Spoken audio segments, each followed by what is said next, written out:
One of the most important innovations on the Underground, and indeed on any subway system, and indeed anywhere where you need to get a lot of people from one level to another, is the escalator. They're essential to the running of the London Underground. With 2 million passengers using the network every day, you need a quick method to get people in and out of the stations.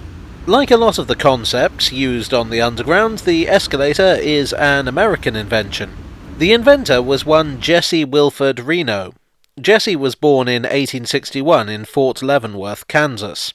He was the son of Jesse Lee Reno, a noted veteran of the American Civil War and the Mexican-American War.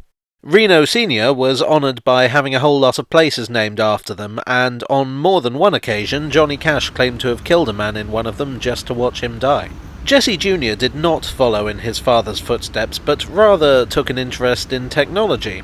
An idea he'd been playing with since the age of 16 was what he would call an inclined elevator, a kind of moving conveyor that could replace stairs.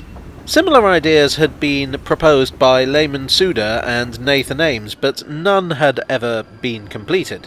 Reno went to study at Lehigh University, I hope I'm pronouncing that right, but I'm probably not, and one campus legend states that he was inspired to create his escalator by a particularly long climb to the highest hall of residence, although he had already been thinking about the concept for quite a while by the time he began his studies. Indeed, he began work on it at the age of 16.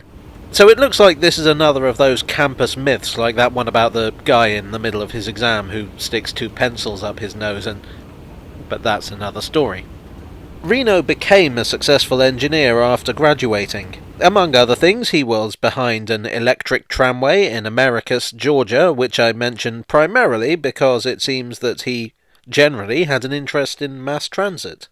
So, in 1891, he completed his invention. It was rather different from modern escalators. It used cleats rather than steps, which were sloping. In many ways it was more like a travelator than an escalator. His first prototype didn't have a moving handrail, though he'd add one later that year. In 1892 he would patent the invention. In 1896 he'd returned to mass transit with a proposal to the New York City officials for a subway system featuring double-decker trains and his inclined elevators to transport people to platform level. The proposal was rejected, and I assume New York never had a subway ever again. That same year he showed his inclined elevator off at Coney Island. It was presented as a novelty, but people were quick to see the practical uses for such a machine. Soon he was selling his invention on both sides of the Atlantic.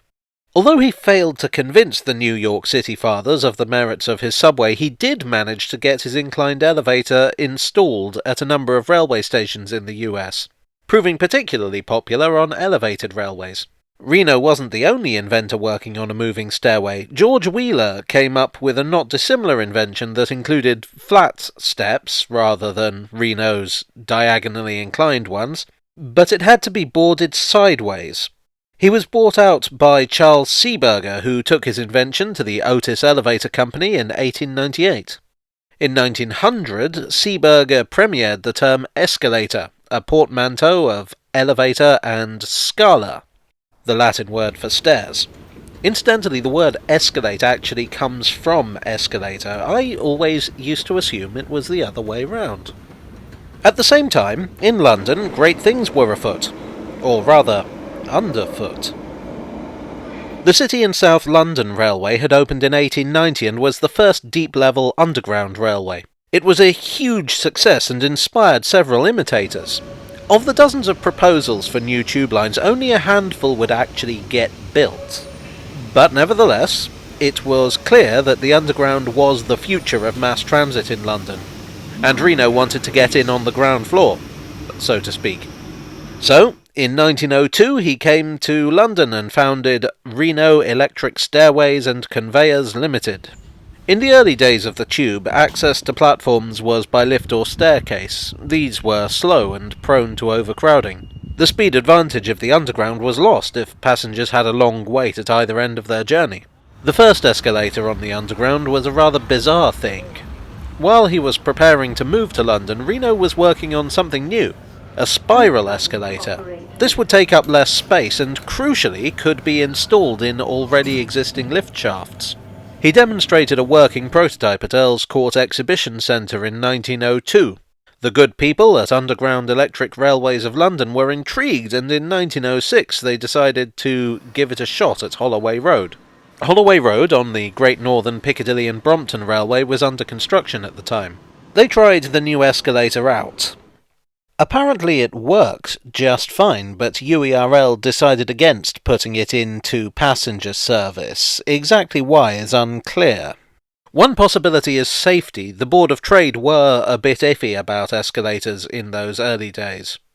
Nevertheless, to this day, Holloway Road only has one lift and an empty shaft. In 1911, Reno's company was absorbed by Otis. That same year, the Underground bought a pair of escalators from Otis to connect the Piccadilly and District lines at Earl's Court. Earl's Court was originally 2 stations owned by different companies, but once UERL got going with their various different tube schemes, they set about integrating them as best they could.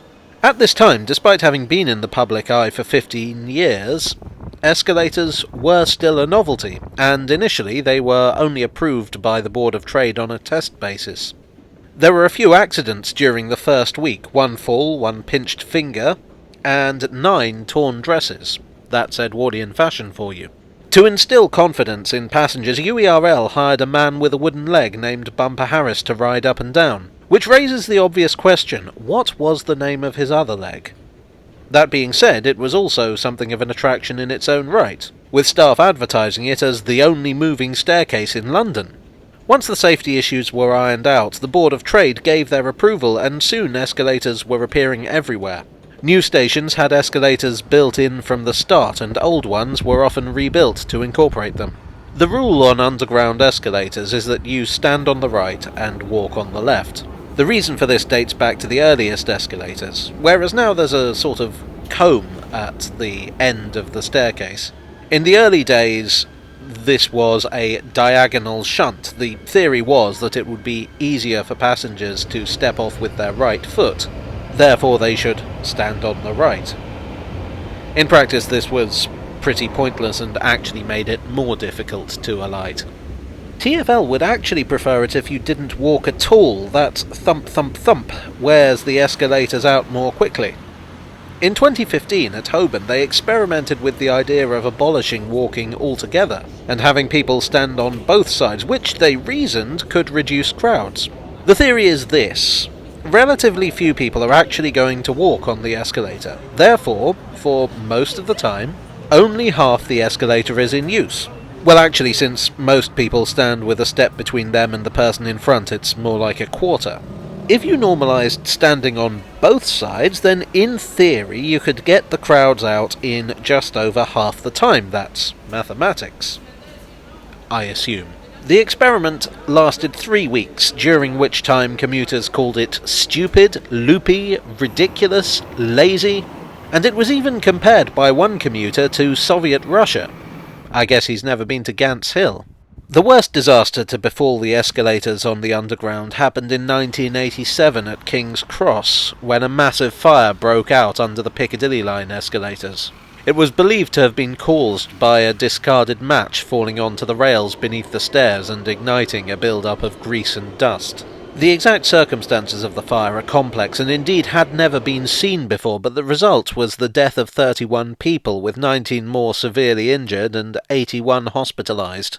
Blame for the disaster fell upon many different parties, but one effect was that wooden escalators, still common on the Underground, were phased out across the system, and fire detection and sprinkler systems were installed underneath the stairs.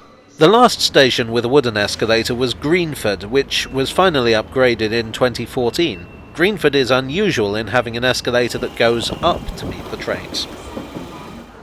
The longest escalator on the Underground is at Angel. The shortest is at Stratford.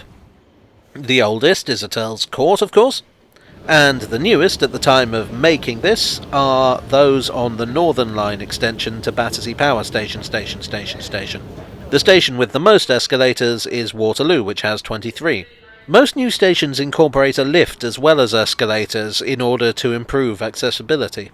These days, escalators are such an essential part of the underground that most of us probably don't even think about them.